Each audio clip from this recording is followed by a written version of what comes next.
I had to do some errands, and I just caught the very tail end of the oversight committee meeting on the fraud in Minnesota. Now, for the past 2 days, I've been compiling clips and getting videos together for you guys to see.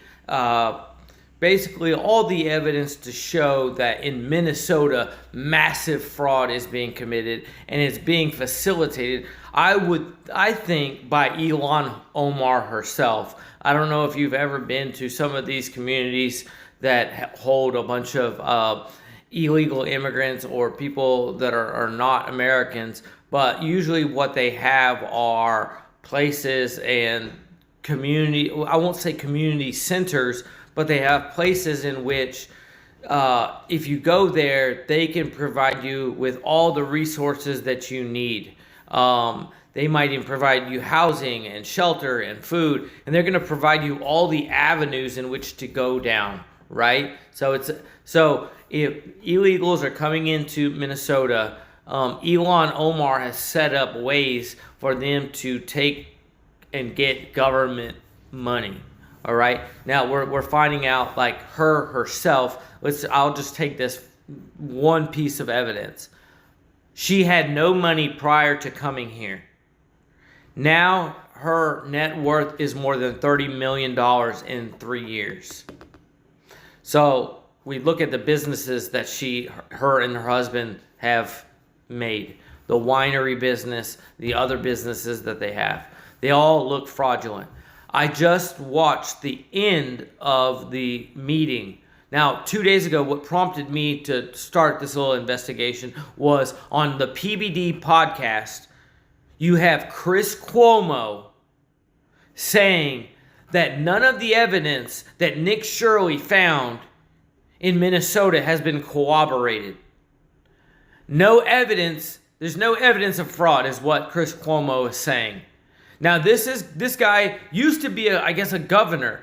And for him is this a case of him defending the Democrats and him doubling down on, like Ilhan Omar in her interview, when asked if there was any fraud in Minnesota, she deflected and she didn't even answer the question, right? So is Chris Cuomo, is he being ignorant, or is he doubling down and trying not to say, oh yeah, there's all massive fraud? And it really kind of angers me, right? And it prompted me to say, fuck all of those clips and everything. I'm just going to talk to you, right? I just watched the meeting. Guess who didn't show up to the meeting? The manager. The manager didn't show up to the meeting on fraud about his state. Tim Walz didn't show up. He was asked to show up. And even at the end, they said, we will adjourn now, but in the future we can come back together and you can be a part of this. If I'm the leader of a company, if I'm the manager, if I'm the business owner, if my name is on that title or whatever of a car, I'm the owner, right? I have sole responsibility. Tim Walz and Ilhan Omar both know exactly what's going on. All these fraudulent scams, they know exactly what's going on. The noose is being tightened around their necks, and they're running scared. And guess what? It's going to catch up to them one way or the other.